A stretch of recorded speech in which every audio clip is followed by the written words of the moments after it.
Alors, bienvenue à toutes et à tous à ce topo sur les violences sexuelles. Ce ne sera pas le sujet le plus fun du monde, mais un sujet important à aborder et qu'on a réfléchi dans le cadre du 25 novembre, journée internationale de la lutte contre les violences faites aux femmes. Donc c'était le mouvement MeToo en 2017 qui avait mis sur le devant de la scène en Occident la question des violences faites aux femmes et notamment des féminicides et des violences sexuelles. Ce mouvement, il a permis de mettre en évidence que dans cette société, les femmes sont victimes de violences précisément parce qu'elles sont des femmes et à quel point ces violences sont répandues, à quel point elles touchent tous les milieux.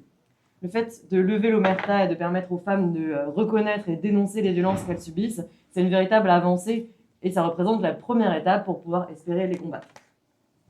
L'ouverture de la parole sur la violence sexuelle a notamment permis de mettre à mal le discours bourgeois dominant qui veut que les violences sont des actes isolés, l'objet de quelques fous, le fameux viol au fond d'une ruelle sombre.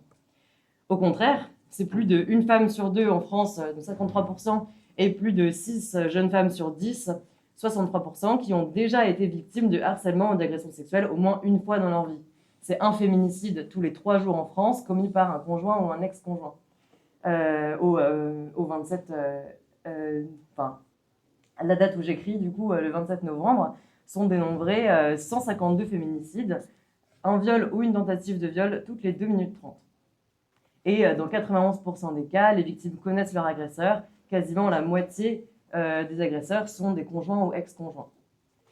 En fait, les affaires très médiatisées de ces dernières années, comme l'affaire Pellico ou l'affaire Manada en Espagne, qui sont particulièrement nauséabondes, ce ne sont que les cas limites d'une forêt de viols ordinaires qui ne provoquent pas spécialement d'indignation. C'était donc il y a 8 ans que s'est propagée une prise de conscience sur ce sujet. Pourtant, quels sont les résultats aujourd'hui ? Entre-temps, le gouvernement Macron en a fait une grande cause de son quinquennat. Les juristes se sont emparés de la question pour faire évoluer les lois, comme tout récemment la loi sur le consentement passée en France, et de nombreux collectifs féministes tentent de lutter contre. Mais le nombre de féminicides ne diminue pas d'année en année. On en décompte du coup 152 depuis le début de l'année, et c'est déjà plus que les 141 qui avaient été décomptés en tout sur l'année 2024. Et le recensement de violences conjugales ne diminue pas non plus, enfin les chiffres le montrent quoi. Alors oui, on pourrait se dire que c'est normal, que c'est des choses qui doivent bouger sur le long terme, mais encore faut-il se donner les moyens de faire en sorte que ça bouge. Et pour ça, il faut comprendre les racines des violences sexuelles, pourquoi elles sont maintenues par le système capitaliste, et seulement alors on peut se demander comment les combattre. Dans un premier temps, penchons-nous sur la réalité de ces violences et de ce que ça nous indique sur leur rôle. Sur les femmes victimes de viol ou tentatives de viol, 61% déclarent que ces agressions ont été perpétrées par une personne connue de la victime et 28% déclarent que c'était leur conjoint ou ex-conjoint qui était l'auteur des faits. Et chez les femmes du coup, qui portent plainte, c'est 71% des violences volontaires qui sont les faits de leur conjoint ou ex, et c'est 41% des viols qui sont les faits de leur conjoint ou ex. Donc c'est vraiment énorme, sachant qu'on imagine bien que les chiffres sont sous-estimés, puisque justement, les femmes qui portent plainte, en général, c'est pas quand c'est les faits de leur conjoint. On est bien loin du coup de l'image que nous vend l'extrême droite du migrant qui viole des femmes blanches. Voilà. Et c'est bien au sein même de la famille qu'ont lieu l'énorme majorité des viols. Sur la question du devoir conjugal, d'ailleurs, pas plus tard qu'en 2019, une femme a été reconnue comme exclusivement à tort dans un divorce sous prétexte qu'elle n'avait plus de relations sexuelles avec son mari depuis 10 ans, ce qui avait été qualifié de violation grave et renouvelée des devoirs et obligations du mariage. Donc la présomption du consentement au sein du couple, elle a été supprimée en 2006 seulement. C'est des choses qui sont hyper récentes et qui nous montrent que le principe même de la famille patriarcale, c'est qu'elle est le lieu privilégié des violences. Et pourquoi ? Parce que cette famille, elle est construite sur le principe d'appartenance des femmes à leurs époux. Et le moment le plus dangereux pour les femmes victimes de violences conjugales, c'est la séparation. 77% des homicides liés à la violence conjugale surviennent lors d'une séparation, et les violences augmentent de 75% après la séparation d'au moins 2 ans. Ça témoigne du fait que derrière les violences se cache l'appropriation du corps des femmes, c'est la servilité, la soumission qui est recherchée et qui est plus ou moins entérinée par la forme que prend la famille bourgeoise aujourd'hui. Quand les femmes cherchent à s'extraire de la domination de leur mari, celui-ci devient violent. L'appropriation du corps des femmes, c'est par extension l'appropriation du corps des enfants, qui sont souvent les co-victimes des violences conjugales au sein du foyer. On estime que dans 40 à 60% des cas, les auteurs de violences sont également violents envers leurs enfants. Et même quand ce n'est pas une violence directe, c'est grandir dans un environnement de peur qui laisse des marques sur toute une vie. En France, on parle de 160 000 enfants qui sont agressés sexuellement par un membre de leur famille chaque année, soit un Français sur 10, et 96% des agresseurs sont des hommes. Selon l'UNICEF, un tiers des Français déclarent avoir au moins une victime d'inceste dans leur entourage. Et on peine du coup à se rendre compte de l'ampleur de l'inceste tellement c'est un sujet qui reste tabou. Donc on voit bien, c'est une violence qui est banalisée, normalisée et entourée d'un omerta. Elle est inculquée aux enfants dès leur plus jeune âge, dans une transmission des dominations sociétales. Les violences sexuelles, elles permettent d'instaurer un climat de peur et de soumission pour les femmes qui entérine un système patriarcal dans lequel les hommes dominent. Si le terme de culture du viol, il a un sens, c'est sans doute celui-là, le fait que lorsqu'un homme viole une femme, toute la société est derrière lui pour le permettre, voire l'encourager. Donc ça, il ne s'agit absolument pas de dire que tous les hommes sont violents dans ce système, mais bien que ce système les autorise à se rendre coupables de violence. Autrement dit, les rapports de pouvoir sont structurants dans la société. Tous ceux qui ont du pouvoir ont aussi celui d'en abuser. Et donc, je pense qu'il faut essayer de comprendre pourquoi ce besoin de soumettre les femmes existe dans notre société et à quoi sert la famille finalement dans le système capitaliste. Donc, pour nous qui sommes marxistes, c'est pas un secret, les rapports sociaux, ils ont pour point de départ la manière dont est organisé le travail social, donc l'organisation de la production dans la société. Et donc, imaginons une société qui produit pas de surplus. Donc, imaginons, par exemple, toutes les récoltes, elles sont consommées le jour même où elles sont récoltées. Tu peux pas avoir de classe sociale. Les classes sociales, elles apparaissent quand tu as l'accaparement du surplus par une minorité de gens qui deviennent la classe dominante. Et donc, cette classe dominante, elle a besoin de contrôler la transmission de ce qu'elle possède, la transmission générationnelle. Et donc, ça veut dire contrôler sa descendance. Et comme tu peux prouver la descendance que du côté de la mère, ça veut dire contrôler le corps des femmes. Et donc, à ce moment-là, on a donc à ce moment-là de l'histoire où on commence à avoir des classes dominantes, le modèle de la famille monogame, disons, qui apparaît et qui fait foi en réalité depuis plusieurs milliers d'années. Et évidemment, cette monogamie-là, elle s'adresse plus aux femmes qu'aux hommes. Et donc, la famille, comme on la connaît aujourd'hui, c'est une construction historique qui entérine l'appropriation du corps des femmes par leur mari.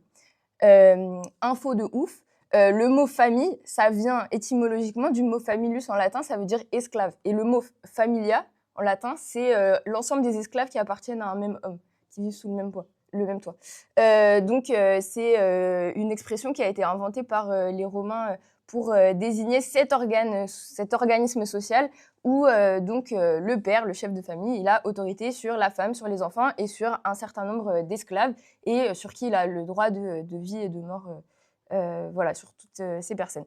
Et donc, au fil de l'histoire, il y a les formes de famille qui ont différé en fonction de l'évolution de l'organisation de la production.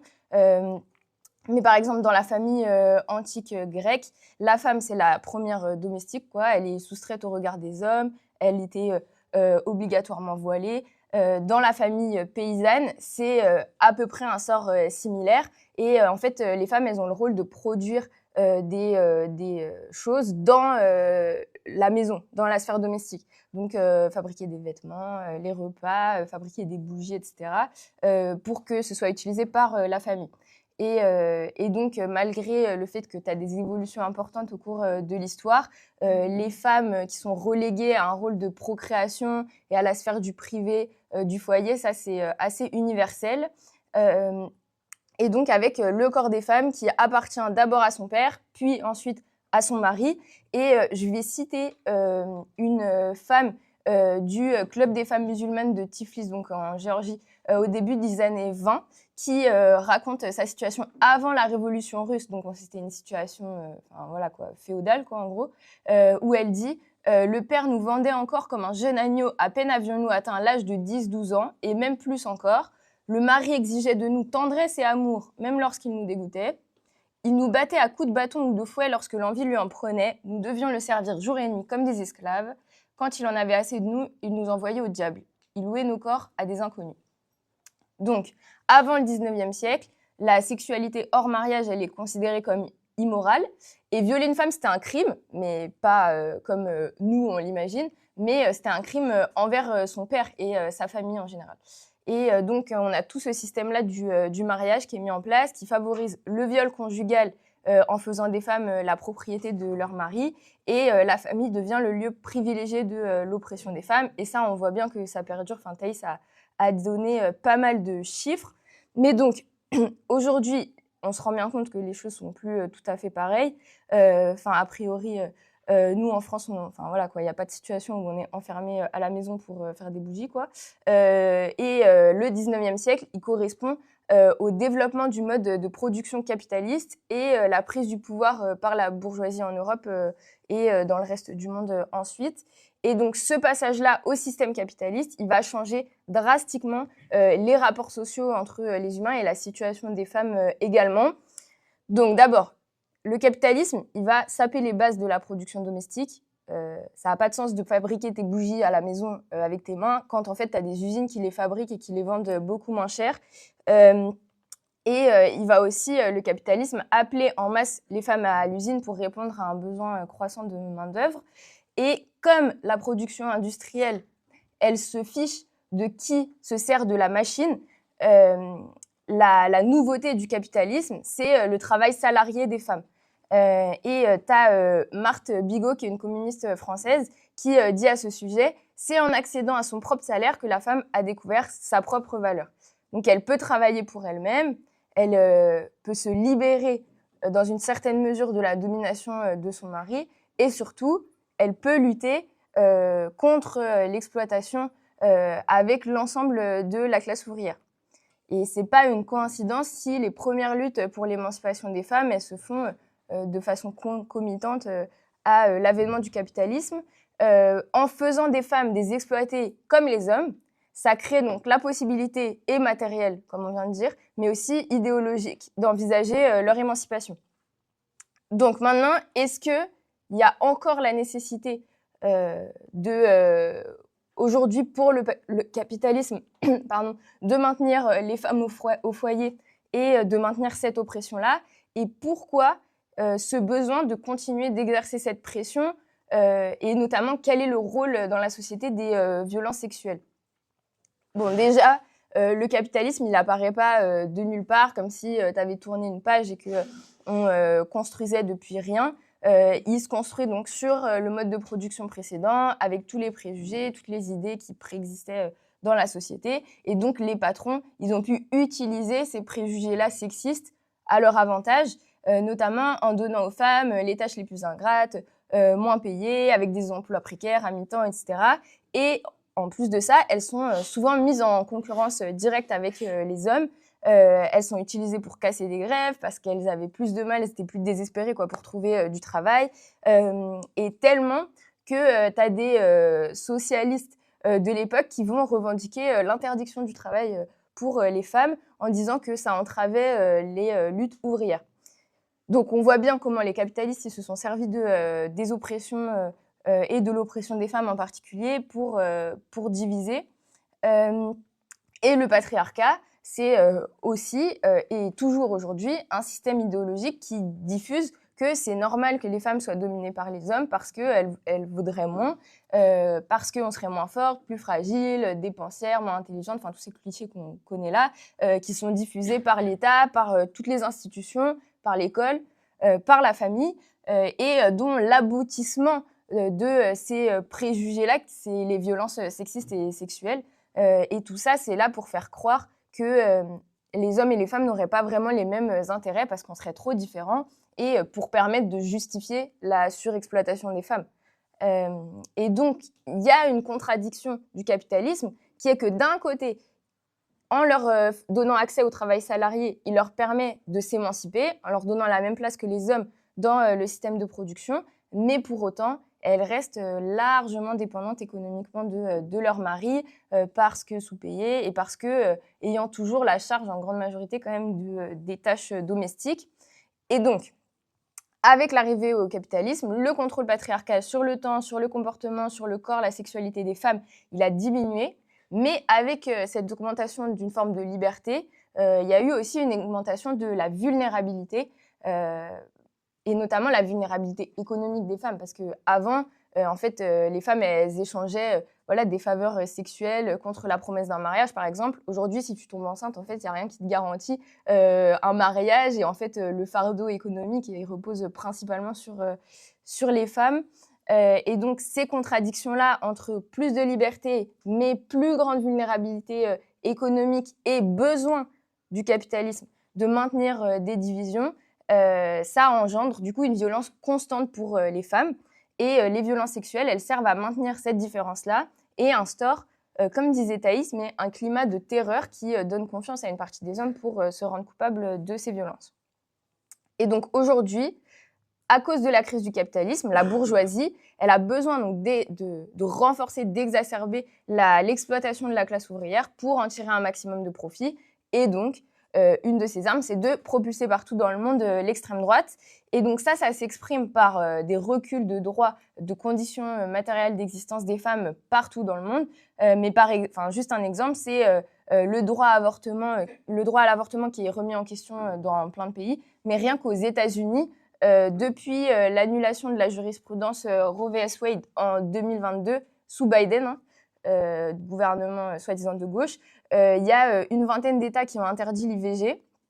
Et cet été, Trump a annulé la jurisprudence, la directive qui permettait que même dans les États où c'était interdit, quand la vie de la mère était en jeu, on pouvait quand même recourir à des avortements. Donc ça a été annulé par Trump cet été.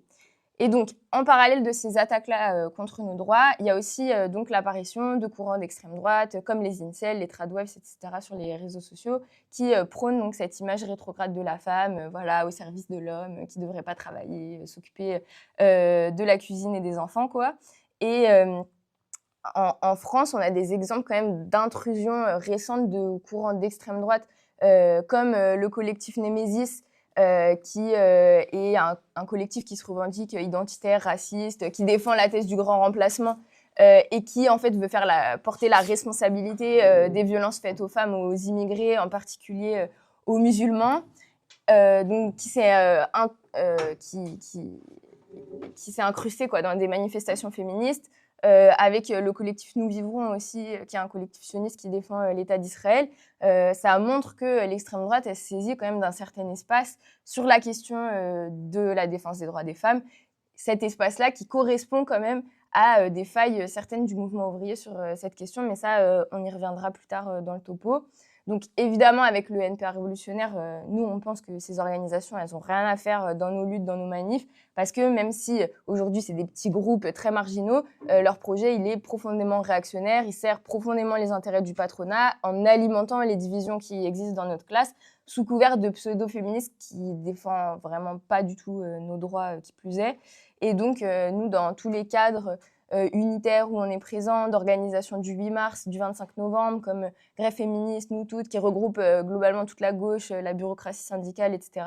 On a mené cette lutte-là sans jamais s'excuser pour qu'il y ait une expression commune de toutes ces organisations contre la présence de l'extrême droite et d'organisations sionistes dans nos manifs. Alors, si l'oppression des femmes, elle est un produit du capitalisme, est-ce qu'il y a quelque chose qu'on peut faire aujourd'hui ? Ou est-ce qu'il suffirait juste de militer pour la révolution et on ne peut rien faire aujourd'hui dans le système ou qu'est-ce qu'on peut espérer revendiquer et espérer gagner au sein de ce système ? Dans l'esprit collectif, la visibilisation des violences doit donner lieu à ce que celles-ci soient reconnues par la loi et punies. C'est pourquoi le débat public se concentre surtout autour de la question de la justice, en partie à juste titre et avec de nombreuses avancées ces dernières années. Par exemple, de plus en plus de magistrats et juges sont sensibilisés à cette question.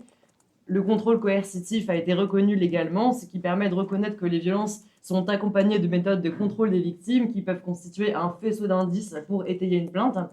Et le fait d'enquêter de sorte à établir une vérité Et donc sortir du paradigme qui était de dire que tout procès de violence sexuelle, c'était forcément parole contre parole, et qui menait du coup les gens à défendre le « on vous croit » pour les victimes contre l'habitude de croire les hommes en premier lieu. En fait, au contraire, c'est pas du tout une question de croyance, de dire on croit machin ou machin, mais plutôt de comment est-ce qu'on s'appuie sur des faits réels, sur tout un faisceau d'indices de contrôle coercitif pour faire émerger une vérité. Et donc ça, c'est une très bonne chose qu'on ait avancé dans ce sens-là. Mais par contre, concentrer la question autour de l'accès à la justice au sein d'un État bourgeois pose de nombreux problèmes. Tout d'abord, seuls 8% des femmes portent effectivement plainte, et ce, à raison. Les démarches judiciaires, elles sont souvent un parcours du combattant auprès d'une police qui est sexiste par essence. Et si on peut parfois utiliser la justice et qu'on soutient toutes les femmes qui souhaiteraient s'en servir contre leurs agresseurs, nous savons que la machine judiciaire bourgeoise, elle ne tourne pas au service des plus opprimés de cette société. C'est même l'inverse, elle sert d'outil de contrôle social. Les grands de ce monde, les Darmanin, les Gérard Depardieu, ils sont que très rarement inculpés. Et par contre, chaque fois qu'un fait divers peut servir à un déferlement raciste ou à mettre des sans-papiers en prison, les politiciens et les journalistes s'en saisissent largement. On peut par exemple penser au battage médiatique et à l'instrumentalisation autour des viols de Cologne en 2016, qui avaient été perpétrés par des immigrés sans papier. Pas pour dire du tout que ces viols n'étaient pas complètement abjects, mais bien pour pointer le deux poids deux mesures quand il s'agit de la justice bourgeoise et de son rôle. Le problème d'en rester à des perspectives de la justice punitive, c'est que si l'on s'imagine pouvoir punir tous les agresseurs, c'est bien qu'on considère que les violences sexuelles, ce sont des faits isolés et pas un phénomène sociétal. En fait, l'argumentation juridique, c'est précisément l'arme des bourgeois pour faire taire la classe ouvrière. Nous serions tous, chacun, des individus libres et souverains, égaux en droit, et le mariage serait un lien réciproque entre deux adultes consentants, etc., sans prendre en compte les réalités matérielles sous-jacentes. Nous sommes peut-être égaux sur le papier, mais dans les faits, la majorité de la population va devoir travailler contre un salaire tous les jours, alors qu'une petite partie se délègue des profits. Et c'est pas parce qu'il y a une égalité en droit qu'il n'y a pas d'inégalité. Les conditions économiques différentes entre les deux partenaires dans un mariage exercent une pression sur les femmes qui font qu'elles ne sont pas égales aux hommes. Et donc, pour certaines féministes, il s'agirait de mieux définir le consentement. À l'instar de la loi instaurée en Espagne qui dit que seul un oui est un oui, il faudrait pouvoir s'enquérir du oui avant chaque rapport et il n'y aurait plus de violence. Mais encore une fois, ça pose la question de tout ce qui, dans cette société, pourrait pousser des femmes à dire oui sans pour autant que cela représente du vrai consentement. Un oui n'est pas acceptable dans une situation où le non n'aurait pas été possible. Et c'est précisément ce que font de nombreux agresseurs, placer les victimes dans des situations où il est impossible de dire non, typiquement le cas dans l'affaire Pellico. De plus, le principe même du patriarcat, c'est qu'il floute pour les femmes qu'est-ce qui est acceptable ou non, et qu'est-ce qui constitue ou pas une violence. Pour d'autres féministes, comme McKinnon, il s'agirait donc de dire que ce système est inégalitaire et donc que toutes les relations hétérosexuelles sont des relations de pouvoir et donc que toute relation sexuelle est un viol. Cette conception, du coup, qui tord le bâton complètement dans l'autre sens, elle pose, vous imaginez bien, beaucoup de problèmes. D'abord, de mettre sur le même plan tout type de violence sans distinction de la forme qu'elle prend, mais aussi, il faut bien faire la distinction entre ce qui est de l'ordre de la pression exercée par la société versus cette pression qui est exercée par un individu et qui, du coup, se rend coupable de violence. Enfin, cette conception, elle fait des femmes des victimes qui ne peuvent jamais consentir. Elle les relègue au statut d'enfant pour qui on considère à juste titre qu'ils n'ont pas encore développé l'agentivité pour pouvoir consentir. Au contraire, nous, on défend une vision où les femmes peuvent être maîtres de leur propre destin. Et donc, en ce sens, la dernière loi française là, qui est passée début novembre, elle donne une définition du consentement qui ne se cantonne pas au oui, mais qui définit aussi le non-consentement, en disant que le sommeil, c'est pas du consentement, ne rien dire, c'est pas du consentement. Et ça, c'est une bonne chose, mais c'est le maximum qu'on peut attendre aujourd'hui de la loi bourgeoise. Ça ne résout aucunement les problèmes liés à la société qui font que les femmes se retrouvent dans des situations violentes qui sont du coup liées aux oppressions qu'on a développées. Et donc, inscrire d'autres rapports dans la loi, c'est illusoire. Il s'agit donc de créer les conditions pour que les femmes puissent dire non, que ce soit le fait de dénoncer des situations de contrôle, de coercition, mais aussi créer les conditions matérielles pour que les femmes soient autonomes et plus dépendantes de leur famille pour vivre. C'est pour ces raisons que nos revendications principales aujourd'hui pour combattre pour combattre la violence, c'est les moyens mis dans la santé, dans l'hébergement, dans l'éducation, dans les salaires. Les conditions économiques différentes entre les deux partenaires, du coup, elles exercent, enfin, on l'a dit, elles exercent une pression sur les femmes. Pour que les femmes elles puissent vivre des vies indépendantes d'hommes susceptibles de leur faire subir des violences, il faut revendiquer des meilleures conditions de vie pour tout le monde. Tous les droits qu'on peut acquérir en plus dans ce système, ils sont constamment remis en question. On l'a vu pas avec l'exemple des États-Unis sur le plan juridique, mais ça n'existe pas. Ils ne sont pas seulement remis en question sur le plan juridique directement, ils sont aussi remis en question à travers tous les moyens qui sont investis pour l'application de ces lois. Par exemple, l'IVG, c'est un droit en France depuis 1970 et c'est dans la Constitution depuis l'année dernière. Et pourtant, l'obstacle majeur aujourd'hui pour avorter, c'est la fermeture des centres d'IVG partout en France. C'est 130 centres IVG qui ont fermé en 15 ans et c'est les coupes budgétaires des plannings familiaux. Et les attaques sur les conditions de vie des femmes, elles continuent chaque année. Là, le budget de la Sécu annoncé par le gouvernement, il est historiquement bas cette année, avec correspondant à 20 000 postes en moins. Les répercussions sur la possibilité de prendre en charge les victimes, de placer des enfants dans des bonnes conditions, elles sont directes de ces coupes budgétaires. Et donc, ce n'est pas juste une question de loi, c'est aussi une question de moyens. Il faut des changements matériels. Et c'est pourquoi, nous, les revendications qu'on va mettre en avant sur cette question dans la campagne municipale qu'on va porter sur ces prochains mois, elles vont porter principalement sur les moyens. Mais donc, ça nous mène à la question de la lutte, parce que si jamais on a des revendications, derrière, la question, c'est comment est-ce qu'on lutte pour les mettre en avant, pour les gagner. Déjà, il y a la question sur les lieux de travail. Le problème sur les lieux de travail, c'est que les nombreuses violences sexistes, elles sont souvent très très peu dénoncées, et c'est quand même la première chose à faire, ce serait de faire en sorte de lever l'omerta dans les entreprises pour que les femmes elles puissent dénoncer leurs agresseurs.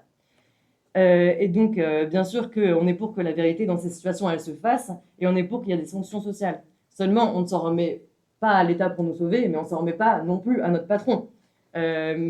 Précisément parce qu'on refuse ce système où la classe dominante, elle a le droit de vie ou de mort de virer des gens sur les travailleurs.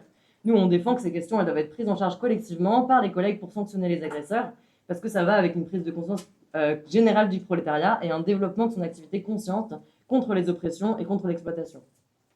Et cette lutte sur les lieux de travail, elle doit infuser la lutte féministe globale. Il faut que l'ensemble de la classe ouvrière s'empare du combat contre les oppressions, car celles-ci, du coup, elles ne servent qu'à les diviser.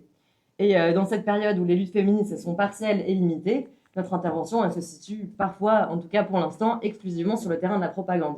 Mais c'est une propagande qui est nécessaire. Montrer que nous, les communistes, on est du côté des femmes qui se battent contre leur oppression, c'est absolument fondamental. C'est pourquoi nous prenons part aux manifestations qui mettent en avant l'émancipation des femmes, que nous poussons pour que ces journées puissent être l'occasion de grève. Et c'est aussi pour cette raison que nous avons des discussions avec les organisations féministes qui prennent part à ces manifestations, qu'on dialogue avec elles, même si du coup on ne partage pas du tout les perspectives réformistes qu'elles mettent en avant. Et donc ça, c'est pour la politique en France et en Occident, où d'une certaine manière, la bourgeoisie, elle a été capable de lâcher toutes les miettes démocratiques pour les droits des femmes, que du coup, à force d'avoir lâché des miettes, on est arrivé un peu à bout de ce qu'on pouvait espérer gratter au sein de ce système. Et donc, de fait, nos revendications, qui ne se sont jamais limitées au terrain du droit d'ailleurs, elles se concentrent sur la question des moyens, du coup, comme on vient de le dire. Par contre, dans toute une autre partie du monde, c'est hyper important, dans tous les pays qui sont soumis à l'impérialisme, ces droits démocratiques ils sont très très loin d'être acquis. Pardon, je me suis perdue. C'est bon.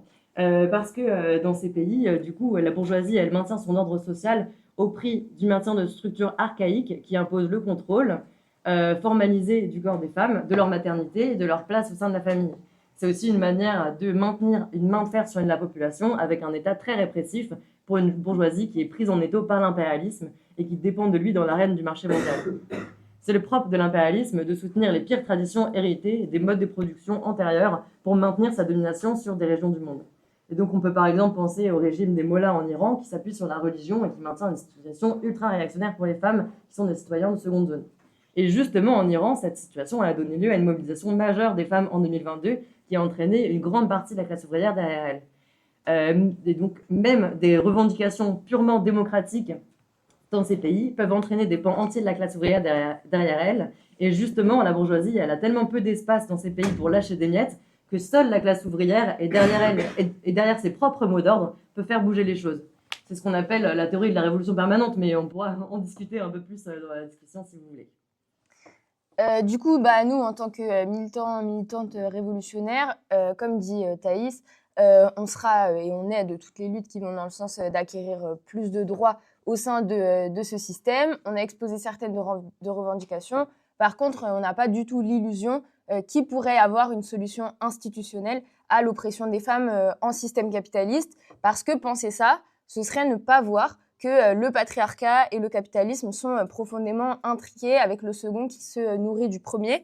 Donc, c'est pour ça qu'on dit ce fameux slogan qu'il n'y aura pas d'émancipation des femmes sans révolution.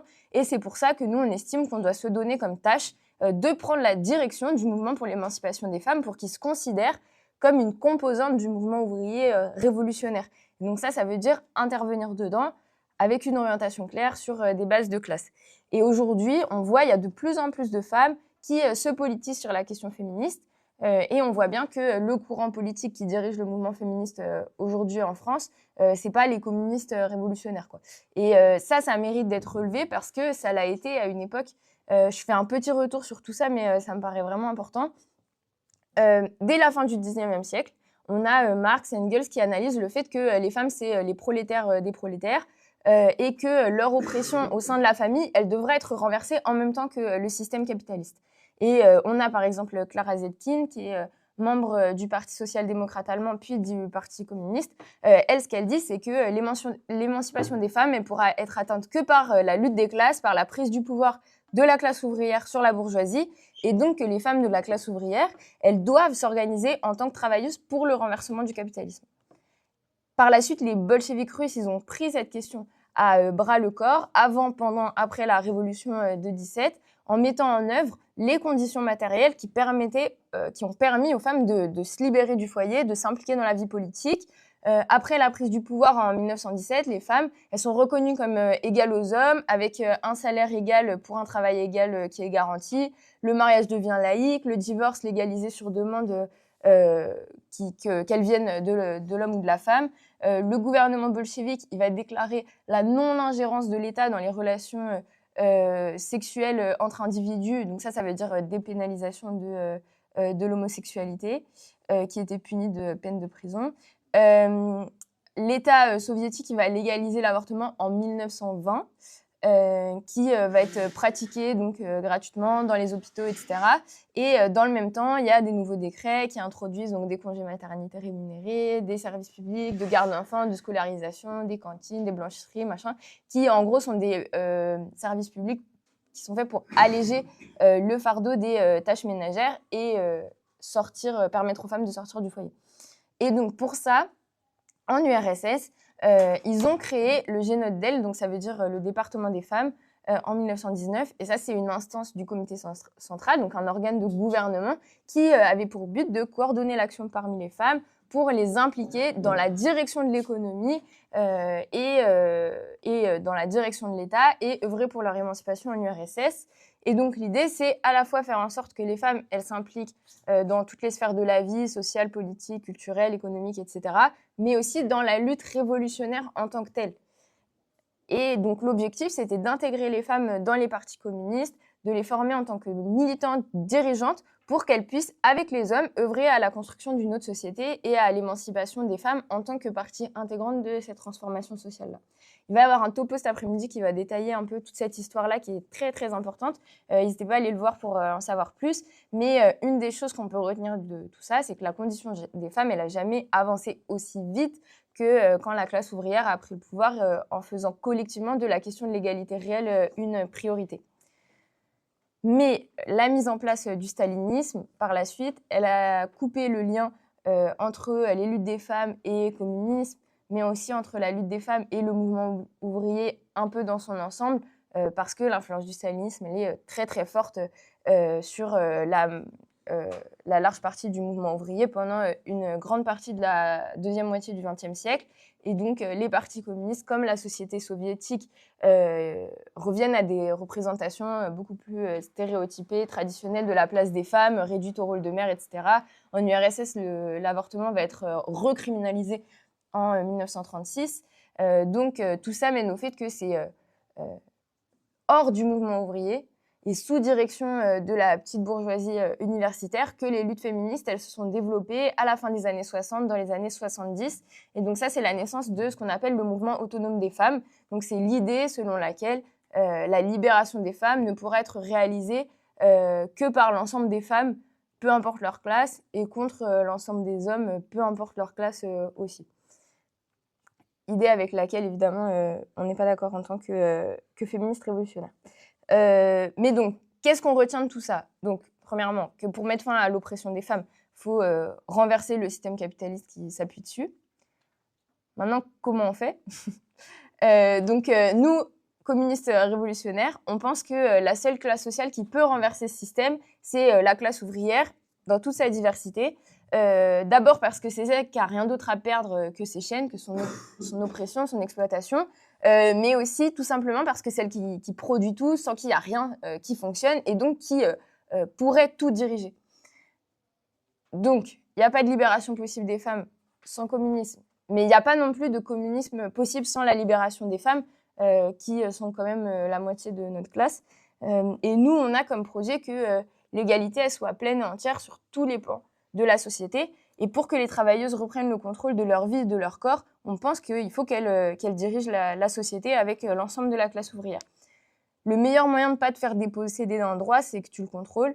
Et on voit bien que même si on peut arracher des droits en système capitaliste, on ne peut rien contrôler sans les exproprier. Et donc, un droit qui t'est donné, il peut être retiré au gré des envies et des besoins des capitalistes, quoi. Et donc, tant qu'on n'aura pas exproprié, fait la révolution, quoi. Par contre, c'est pas un automatisme que quand tu renverses le capitalisme, on arrive à une égalité entre les hommes et les femmes comme ça tout seul, quoi. Et c'est une tâche pour les communistes aujourd'hui, au quotidien, à la maison, au travail, sur les facs, dans nos organisations politiques, syndicales, associatives, etc. Pour maintenant, pour pendant la Révolution, pour après, et l'émancipation des femmes, puisqu'elle est possible qu'à la condition d'en finir avec la logique du profit et de la place que le patriarcat a assignée aux femmes. Donc cette émancipation, elle pourra se conclure que au lendemain de la Révolution, avec le contrôle de la société, l'expropriation, et en faisant collectivement une priorité, quoi. Et aujourd'hui, maintenant, ça veut aussi dire diriger nos luttes. Ça pose la question de l'auto-organisation de notre classe, la mise en mouvement des premières concernées, de leur politisation, dans les mobilisations, les assos, les syndicats. On voit bien qu'on a obtenu des avancées légales, mais ces avancées légales, elles n'auraient jamais pu être obtenues sans la mobilisation massive des premières concernées.